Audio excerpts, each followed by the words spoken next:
Yo, mic check para sa podcast na madali lang pakinggan. Pwede kaming white noise while you're washing the pinggan.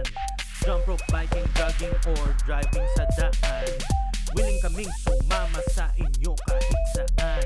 The Brodies. Hindi Yo! Come on, guys! Welcome to our Season 2. Adrian, hello. Kamusta ka naman? Season 2 na natin. Na-renew tayo. Biruin mo, ang taas-taas ng rating natin sa sarili natin. Pero mataas ang rating sa mga misis. The most important rating. That's right. So everybody, kung nasan ka man, panig ng mundo, welcome to the Brodies. Yes. Salamat at nandito kami para sa inyo. Kahit ikalawang season na, isama nyo pa rin kami sa pagja-jogging, pagluluto, paghuhugas ng pigam, pagdadrive sa traffic, lalo na mas traffic na ngayon. Or kung nagpa-bike ka, pero wag kang yung nasisil yung earphones. Yes. Dapat ka, bone conduction. Yes, meron ka na kagad recommendation. Ha? Anyway, kaway-kaway guys, sa mga nagluluto dyan, pakicheck muna yung mga niluluto nyo. Alam ko, masyadong intense yung pag-uusapan natin today because we have a very special guest. Actually, dalawang guest natin. Matagal na natin sila binubuk, kaso nga lang, hindi natin sila matsyempuhan ng sabay. Kasi yung isa, maraming ka, hindi ko na lang alam, pero welcome na lang natin, Ken and Kurt. Yay! Hello, hello. Hello. Kuya Adrian. Hello. Kumusta? Kamusta kayo? Mabait kami. So, medyo subdued na konti. Subdued na konti. Kasi recording na, pero mamaya tayo magkwentuhan. Anyway, welcome to the thebrodies.ph, everybody, and welcome Ken and Kirk. Ken and Kirk, they are very good friends from our church also. Si Kirk, nakilala ko siya.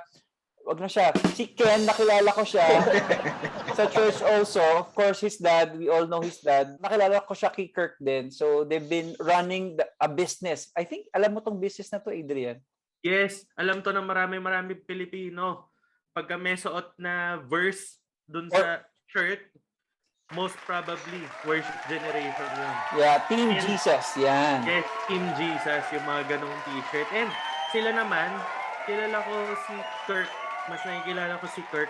Pero silang dalawa, kabatch ko sa college, sa Ateneo. Pero first time namin talaga mag-uusap talaga. Pero hi lang kami. Hi, ganyan.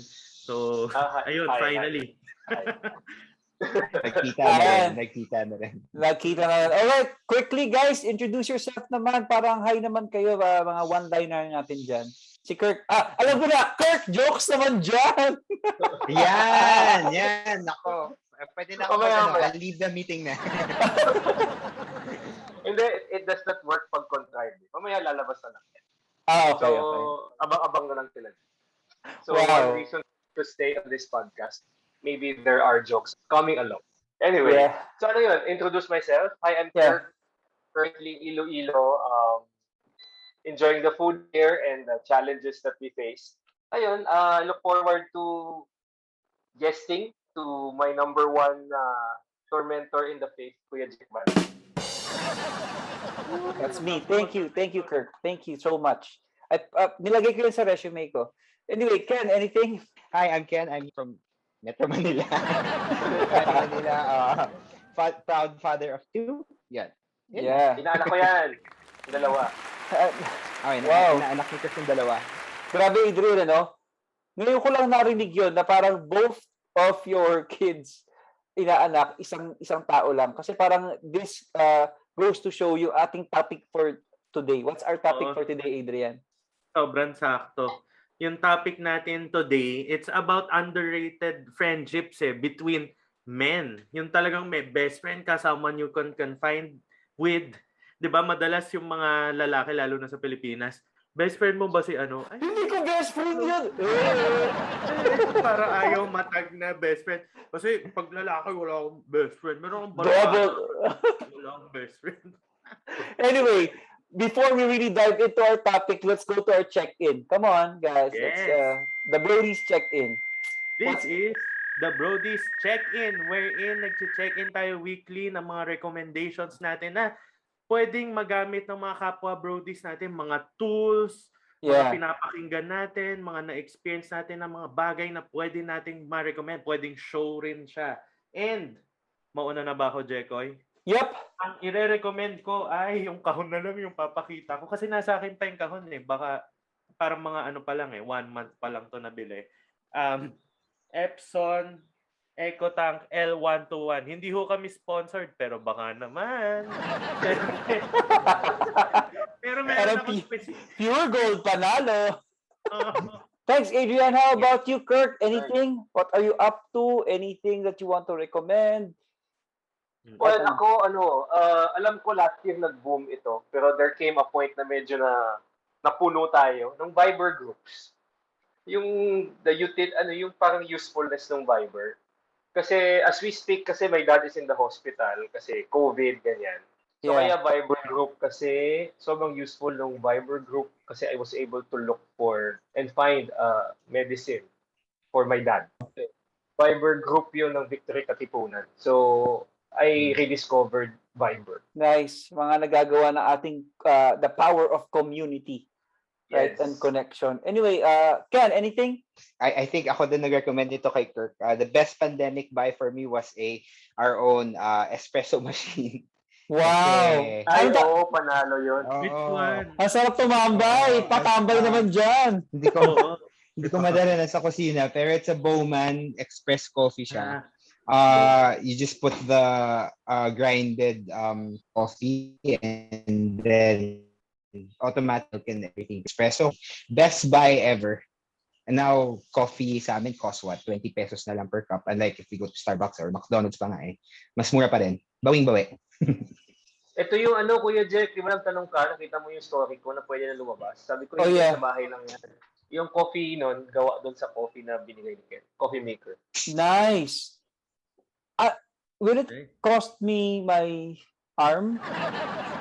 Yung coffee machine na yan? It will cost you your fingernail. 5,000 pesos, I think. 5,000 pesos. Oh, not bad. Not bad. Very, very, very affordable. Sa SNR? Kasi, yes. Yes, yan. Kasi nakakatakot.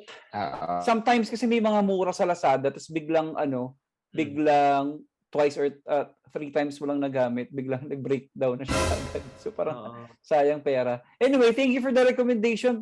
Pa-link na lang natin yan. So hindi po kami nag-endorse pero baka naman. Medyo. Hindi sa akin, I'm into syempre, recommend ko lang music na pinapakinggan ko lately yung Ed Sheeran, yung bago niyang album, yung Equals. Pre-order pa pero may 3 songs na lumabas. It's galing niya talaga magsulat. Tapos yun, nag-order din ako I'm into vinyls right now, yung mga plaka-plaka. So yan. So yeah, kasi sabi ko nga kay Adrian last time, yung vinyls hindi siya parang parang status or whatever. It brings a lot of memories for me kasi nung bata kami with my lola and all that. So yun ang aming trip. So for me, parang yun yung parang quote-unquote naman ako in a way. Mga 1960s yun, di ba? Yung pinanganak, after 2 years pinanganak kaya. 62 ka, di ba? Anyway, moving on tayo. Guys, let's give a shout out to the people who are worth commending sa kanilang field, who helps, who serves sa community or sa family, whoever. Go, Adrian. This is the shoutout darout. And ang aking isa-shoutout ngayon, someone in his late 20s. It's my brother-in-law, Ramon Nario. Malupit to kasi meron siyang ginawang game with his friends. It's called Good Night, as in Knight in Shining Armor. Kaka-release lang, I think, last week or more than a week ago. So they've been working on it for a number of years and na-release na siya. And kagabi nga nag-guest sa live na podcast. Shout out Ramon Nario. Shout out to you, Ramon. How about you, Kurt? Ako, nasa mid-20s itong taong ito. Actually, is one of the members of our team sa office. And Ken and I are grateful for him and the rest of the people there kasi they decided to live in the office for a year already. And this person has excelled so much in his job as a social media manager. His name is Adrian. And he's also helping sa Ay, o nga pala. He's also helping sa family nila, pagawa ng bahay, nagpagamot ng tatay. So I know that he has a lot on his plate, but he's doing well. Nice, nice. Very good. Shout out to you, Adrian. Kung nasan ka man, igalaw mo ang baso. Anyway, Ken, how about you? Yeah, medyo spotty ata yung net ko, I think. Pero same, people in the office, they've been there for us for the past how many actually years na nga talaga. So, yeah. Shout out to you guys. Good job. Also, like with our yung episode natin with Joe, I think a lot has been benefiting from yung pagpapatakbo ni Kirk tsaka ni Ken sa kanilang K-Cube, sa kanilang company, di ba? So also we want to also commend yung mga workers nila doon. So good job to you guys. Sa akin naman, Mr. Nikki Pili, si Nikki Pili, ano siya, small business owner ng kapihan. They nag-aangkat sila ng coffee beans from Batangas and then selling it to the community. So bata pa yan, wala pang 30 yan, pero I think yung sobrang business minded and also he gives back to the community. Nagtutulong siya sa maliit na business nila, may tinutulong pa siya sa community nila during the quarantine period. So good job guys. Maraming salamat sa iyo, Nikki, with your dedication sa work tsaka sa pagsiserve to the people around you. All right, so here we go. Dito na tayo sa ating main topic for today. Itong topic natin talaga is na-mention natin kanina, no, na underrated yung mga friendships between men. Pinagtatawanan pa, 'di ba, nung mga tinutukso pa more than 10 years ago, naalala ko. Magkasama na naman kayo.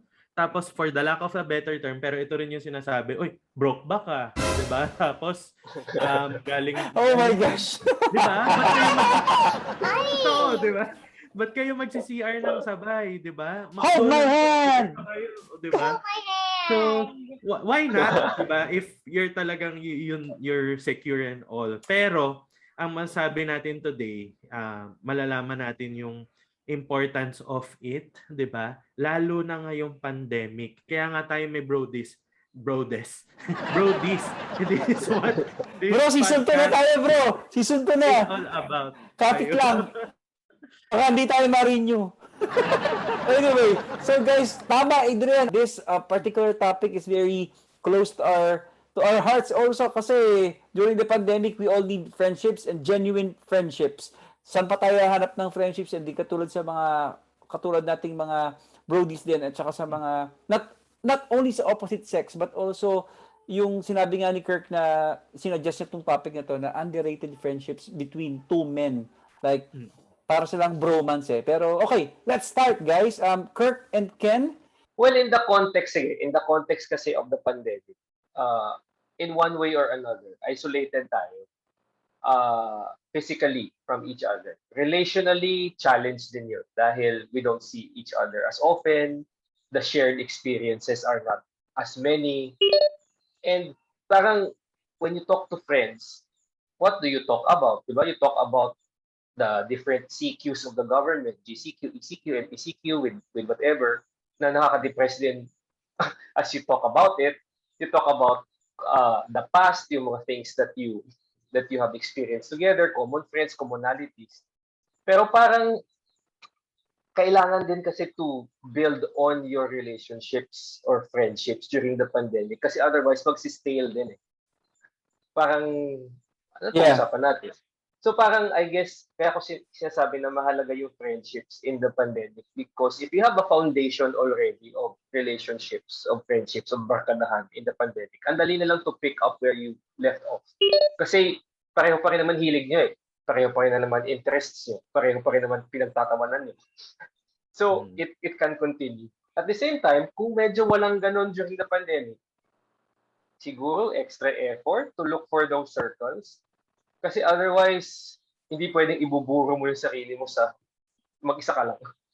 Or sa kung ano lang lagi ang nakikita mo or ano lang lagi yung kasama mo. Kasi hindi healthy.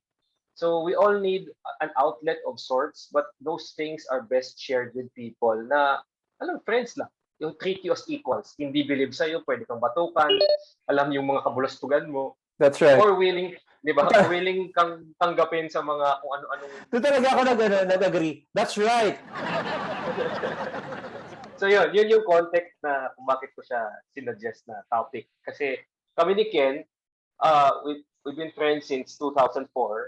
And during this pandemic, curiously, we've built different circles also, close circles with some of our guy friends din.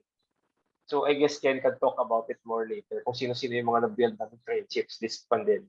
Facebook lang to Sino-sino nga ba? Sino-sino nga ba, Kurt? Sino nga ba? Kasi ako naman, clear naman tayo, si Ken, of course, keeps on building also to his wife, pero how about you, Kurt? Sino-sino nga ba? To the world. To the world. Ang grabe talaga. Miss World. No, just kidding.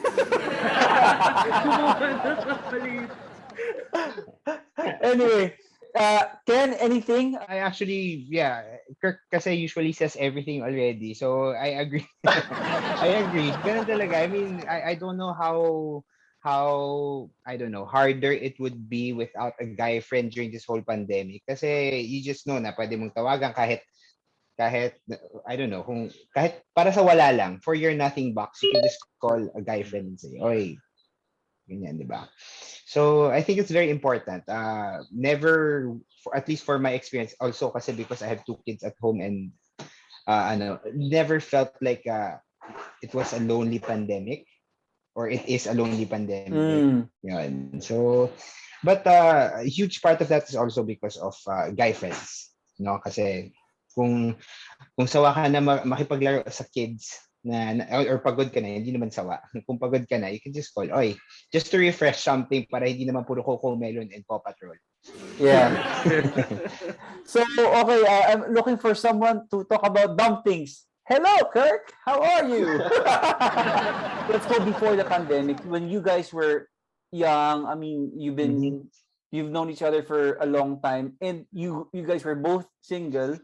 'Di ba? Parang was it awkward kasi katulad ng sinabi kanina ni Adrian na sa Filipino context naman medyo 'di ba? Parang minsan may homophobia na parang parang mas girlfriend pa sila kaysa sa totoong girl, parang mga ganun. So I think that's what we're also leaning towards kasi our topic for today is talagang focus on a guy friend. 'Di ba? Na parang it's like girlfriend but we're not girlfriends. Parang kasi 'di ba, parang awkward na tinukso kayo. Ay, best friend kayo, no? Hindi. So how was that, Kurt? Well, kasi nag-start kami maging friends ni Ken kasi blockmates talaga kami nung college.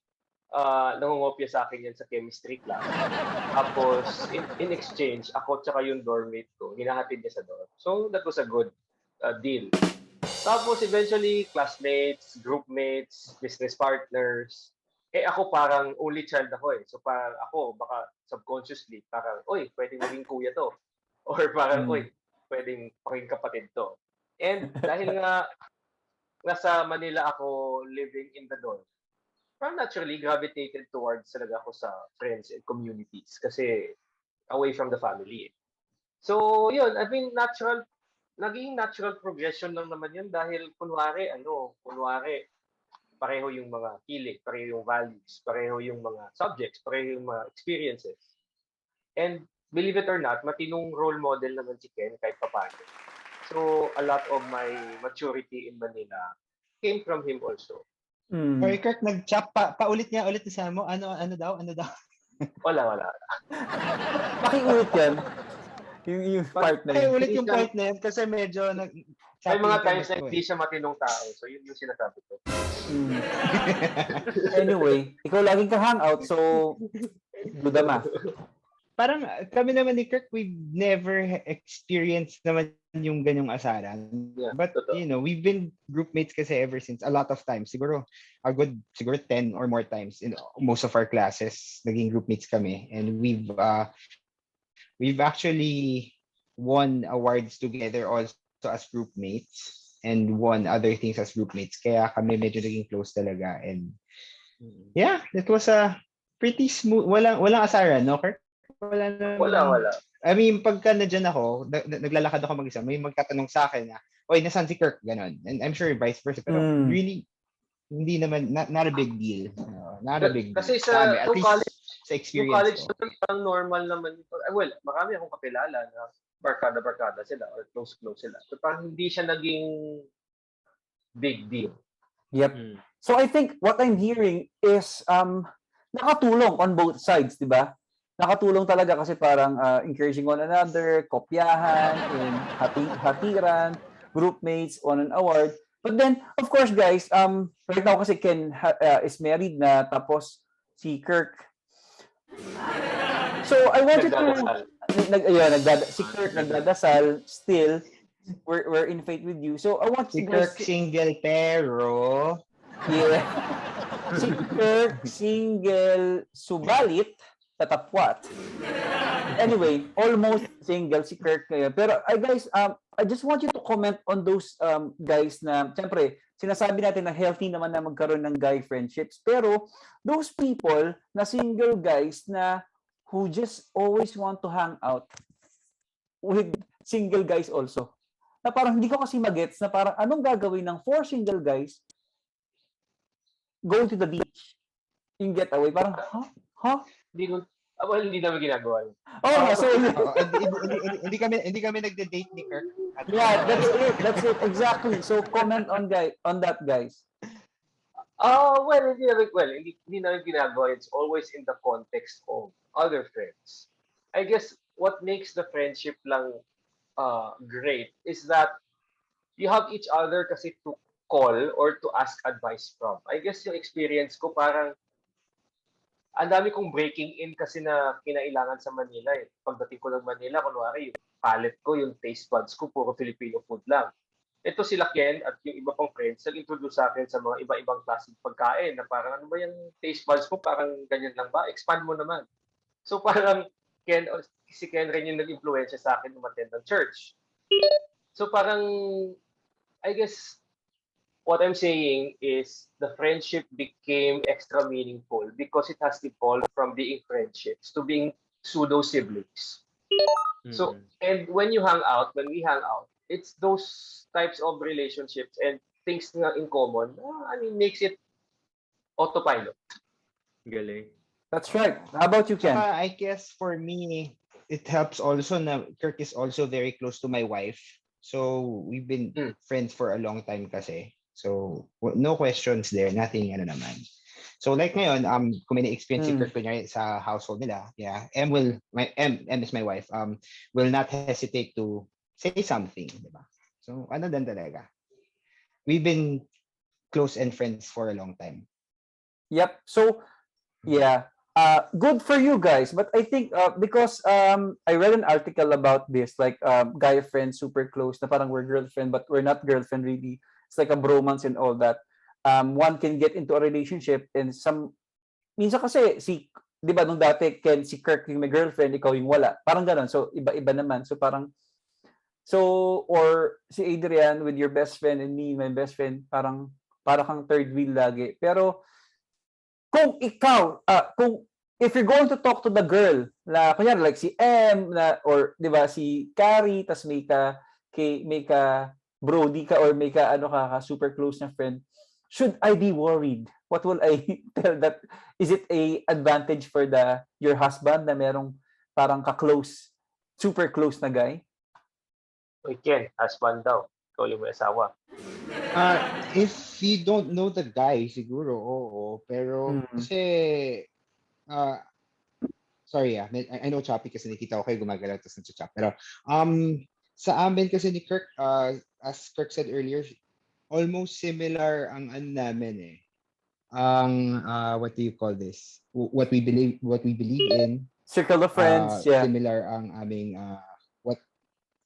similar ang circle of friends, similar ang what we think is right and what we think is wrong. So never experienced in my life naman in my married life as well na sinasabihan ako na wag mong kasi masamang tao yan. Never naman.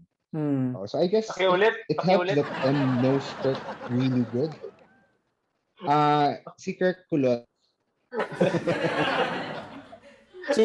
si Kirk. Yan. I think I would like to I would like to admit si Kirk ay kulot. And pag kulot ang isang tao, balita ko mabait. That's right.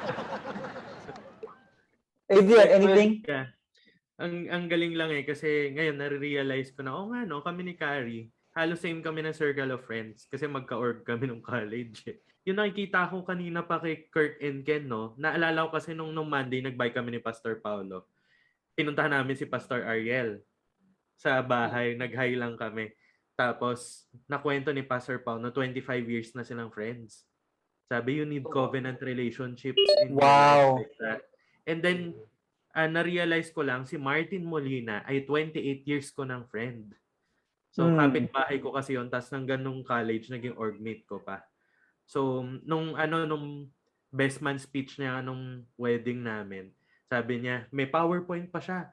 Sabi, I am not AIDS best friend.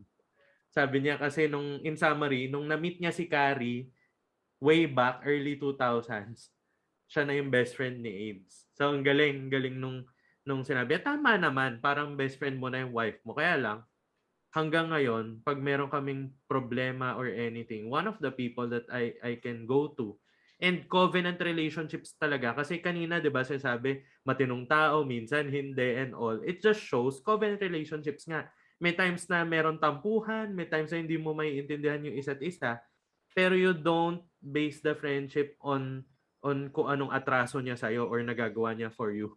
It's more on talagang parang siblings. 'Di ba? Kahit mag-away kayo ng magkapatid mo, batuhan kayo ng pinggan, kapatid mo pa rin siya. 'Di ba? Kung kunyari in the context of single people na nasa isang bahay, you will still go home to the same place, eat the same dinner table, 'di ba? Like siblings. So parang ganun yung nangyayari sa kanila talaga. There is really a friend who sticks closer than a brother. So ang galing yun yung nagre-replay sa utak ko sa kanilang dalawa.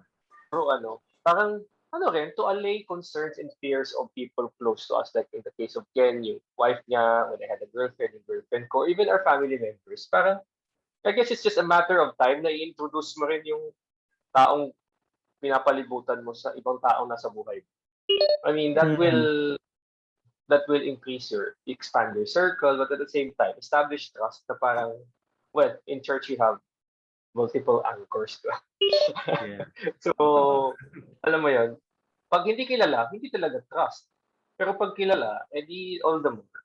Ken and Kirk, I think one of the many things na na-enjoy natin having a solid like quote-unquote bromance or close friendship, guy friendship, yung mga asarang wala lang. Yung alam mo hindi mapipikon. Pero kasi, tsaka hindi mo magagawa sa iba.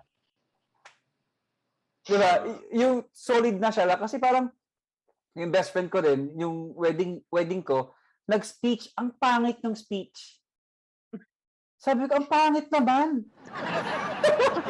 Diretso. Pangit. Ang pangit.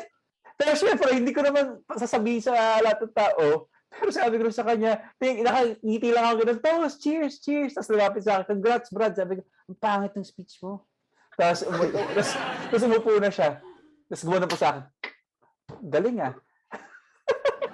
So mga ganun, parang you can be brutally honest with someone. Also, not only with teasing, but also brutally honest when you're struggling, brutally honest when you need help.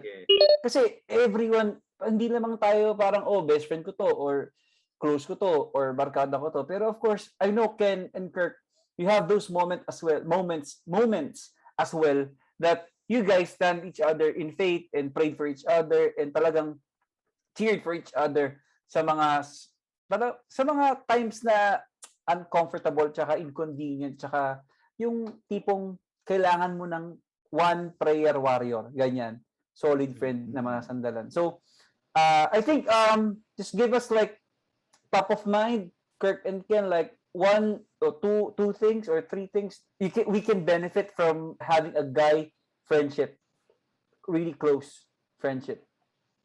Wala eh. Niloko lang. Yan. Hindi, ako ang hirap palang ma-rebuke, no, ng taong close sa'yo. Yung parang, alam mo may ginawa kang hindi tama. Tapos parang, naalala ko to yung sa Max Ken, sa Eastwood. Yung parang pinagsabihan ako. Anong ginawa mo? Ang dami-dami kasi nun, Kirk. buti na lang there's no condemnation in Christ Jesus. Ano nga ba yun? So, Ano nga ba yun? Ay, basta, we would like to know. Ano ba yung yun? dapat na hindi ko ginawa, na sabi mo, alam mo namang mali yan, ba't mo ginawa yan? Oo nga, so, which one is this? Ang dami nito, teka lang. Hindi, it was, ano lang, in the context of one relationship I had na napagsabihan lang ako Okay. ni Ken. So, yun, correcting and rebuking. The brutal truth. It's not a pleasant thing, but you need someone to tell that to your face. And then, ano pa ba? Ayun, parang times lang. My mom passed last January. My dad is in the hospital now for COVID. Alam mo yung nambubulabog sila ng wife niya just to nangamusta. Ganyan. Nagpapadala ng kape dito. Yung mga ganyan. So, alam mo lang na they literally got your back. So, it's a good thing too. Oo, Kirk has had a crazy 2021 kasi talaga. I mean, more than enough for a lifetime ang experience niya this year. Yeah. Ibang klase. And it's not yet over. Alam mo yun? Nakaka-grabe lang talaga. Actually, I just came from the airport to pick up a medicine that I had shipped from Manila for my dad. So, ano yan, one big fight lang tayo. Oo, para sa exchange ng unlimited pambubuli namin, kinukumusta din namin siya sometimes. More or less, we've had experiences na your closest guy friend, mas madali siyang maging moral compass, kumbaga, if it's right or wrong, or parang if you just need, ako in my case kasi what I do is I just ask Kirk ko niya, oh, what do you think of this? What do you think of that? And then madali lang kasi sabihin, hindi okay yan. Okay yan. For us, our friendship is like that, I guess. Yeah, that's good. Madali. Classic example Dati kasi very involved ako sa mga emotionally involved ako or invested sa situation such that it causes me anxiety. And alam mo yun, na overthink. One thing I learned from Ken is to in a healthy way detach from the situation so that you can think of solutions more clearly. Kasi so many of us are very impulsive and very, alam mo yun, emotion lahat na, or rage lahat, or, alam mo yun, padalos-dalos. Pero, in the many instances that we face challenges in the business, in personal life, what I've seen is, okay, solutions-based tayo. Step back. Think of ways to solve it rather than dig a deeper hole for yourself na mas mahirap kang lumabas. Talagang countless benefits, di ba? Parang we're thinking of the benefits na top of mind. Pero I would say na lang talaga na you'll be surprised na in every season that if you have a close friend, meron surprise lagi yan sa'yo na, ay, ang thoughtful niya. Like yun nga, nagpapadala ng kape si Ken kay Kirk. Ngayong pandemic, di ba? Kailan mangyayari yun? Ngayong pandemic. Pinapabayad ko naman. Napabayad ako doon. Okay. Hindi naman pala siya, hindi naman pala free. Okay lang pala yan. Mahirap pa rin yun. But not that kind. Kilo kasi ang in-order ni Kirk. So, medyo... Pero ayun, something like that. Parang in every season, may iba kayong magagawa for each other actually. Siguro sa akin, nag-benefit din sa akin yung yung having a guy best friend na na-influensya kanya na-influensya kanya good or bad, pero more of good naman yung siguro yung sa akin. Kasi, wait, quick trivia guys. Alam niyo ba, yung first influencer, yung model is lalaki. I mean, yung influencer, quote unquote, sa katauhan ni random, sa katauhan ni Clint Eastwood. Alam mo yung Marlboro? Okay.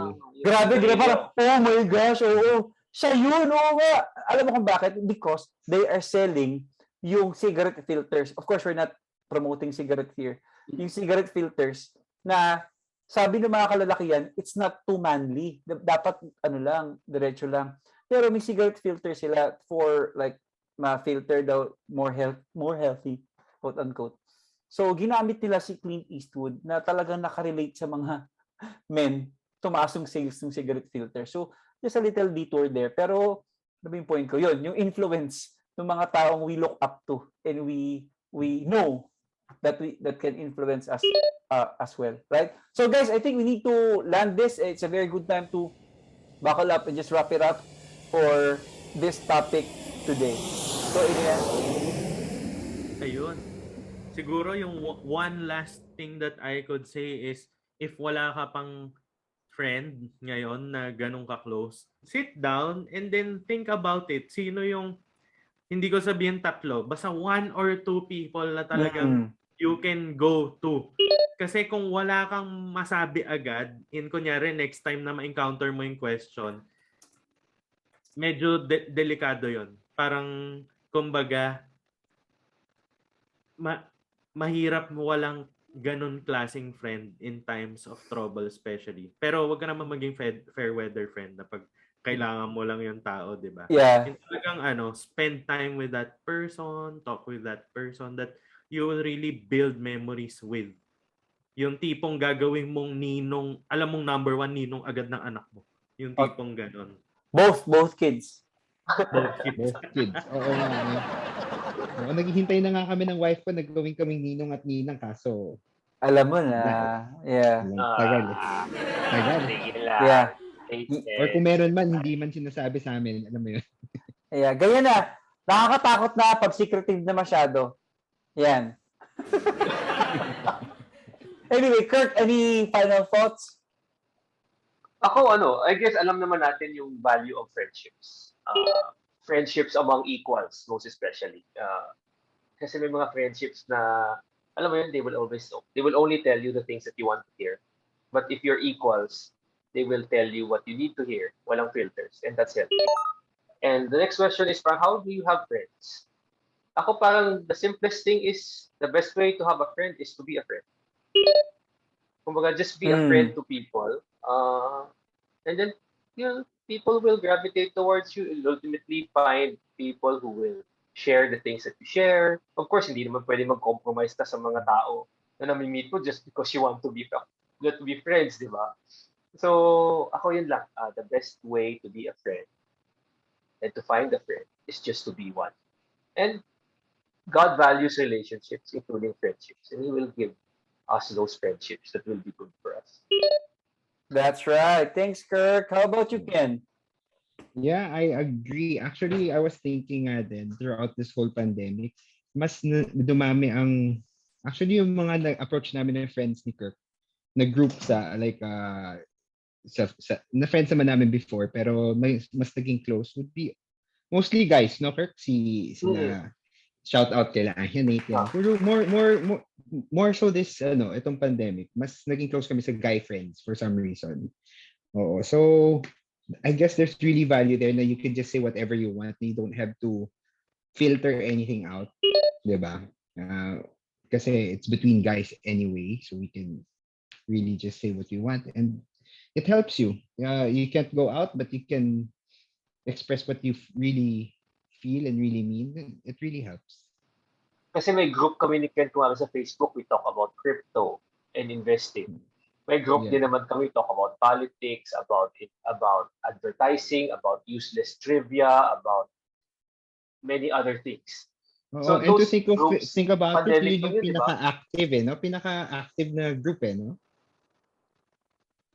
So parang madaling araw, may mga message doon. So, yun, masaya yung group na yun. Yep, thank you, Kirk and Ken. I think, wala na ako masabi, nasabi niyo na lahat. Sa akin, importante yung, we are all sociable creatures eh. So, I think, ang labanan na lang is yung quality relationships that you have, especially during right now, and hopefully, palanding na tong pandemic, and because I've been reading a lot of yung mga Spanish flu before, Kirk and Ken, AIDS na it died down on its own. Parang humina ng kusa. Yung hopefully. Yeah, hopefully ganun din ang mangyari. Pero I think nakakalungkot lang na isipin that you will come out from this pandemic na wala kang na-build na quality quality relationships, na not even guy friends alone, but also with your kids, with your parents, with your everything. Parang yun lang for me, we are all sociable creatures, and I think one thing I learned from this pandemic, parang katulad kayo, dumami. Ako naman, nabilang ko, napalalim ko. Gets? Kasi Actually, parang, that's, kasi alam mo kung kanino kung ibabangga yung, like with Adrian, we've been office mates for 3-4 years, but we just, naglulukohan lang kami sa hallway, and then this, season 2. Sa Kuya Jet, dagdag ko lang, parang I guess yung pinaka-importante yung relationship muna na gawin natin, apart from God, no? Yeah, Is yung relationship natin sa sarili natin. correct. We should be at home and comfortable with ourselves kasi hindi tayo makapag-build ng meaningful relationships, friendships, man yan romantic, man yan familial, man yan, or whatever, professional man yan. Pag hindi tayo at peace with ourselves, kasi laging may kapraningan ka na, uy, this Correct. person is out to get me. ayan ha, kung may nakikinig na babae, Kirk is single and ready to mingle. Ito yung number niya. Ipopost nila Jack and ni AIDS Yes. after Serious. the show. Ano po, PM is key. Yan. May promo code. Oh, pamain na lang po, pamain. Or paano? Unmind, parang gano'n. So baka kasi alam mo na. Anyway, so tama yan, Kurt. Yun. Basta, pag hindi ka maayos sa sarili mo, asa kang ayos ka sa iba. Nakakatakot kasi kung di mo kilala, parang sino ka ba? Ano ba sino ba ang clicks mo? Parang ano ba ang totoong interest mo? Kasi baka malay mo, kaladkarin ka lang ng lahat eh. Gusto ko din ng Bitcoin, gusto ko din ng ganito, gusto ko din ng ganyan. So yan, you cannot be a friend if you do not know kung sino ka din sa gusto mo sa buhay. Ngayon, so katulad ng sinabi ni Adrian, with the people around you right now, isa-isahin mo, sino kaya dito yung I think I can be vulnerable with kung wala ka pang guy best friend. Parang gano'n na I can share my thoughts. Now, the question is, guys, last question. What if the feeling isn't mutual? Na parang, okay, masyado yata akong feeling close. Nako. Masyadong feeling close. Kasi parang, Kurt, kino-close kita, pero ikaw naman, parang ang sagot mo lang sa akin, Kay, hala, okay. Mga ganun lang. Pero, so, di ba, parang what if the best friend kita, hindi ba naman ako best friend? Well, at some point, you'll have to face reality. For the person na hindi rin naman willing to be close to the person, importante rin yung boundaries kasi may signal din naman din sa nagpipiling close na hindi pala. Well, kung masaktan yung nagpipiling close, so long as he's being treated kindly naman and graciously, some things work, some things don't.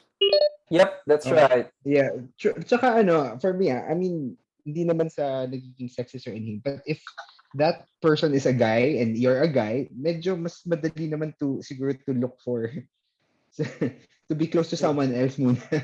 Oo. Ang hirap naman pagka doon ka lang lagi. Thank you, next. Thank you, next. Thank you, next.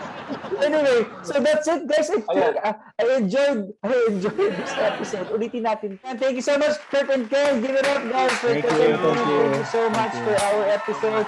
There you go, guys. So if you want to reach us, if you have reached a part of this podcast, bakit? Parang, talaga? Anyway, maraming salamat. You can reach us sa email na to. Ano yun? Email natin. The email is thebrodies.ph@gmail.com. Maraming salamat. You can also follow us on our social media accounts. Ang dami naming followers. My gosh. Oo. 6. Yun lang. Thank you, guys. Maraming salamat, Brodies, Kirk and Kat. Again, thank you. Thank you. Thank you. Take care.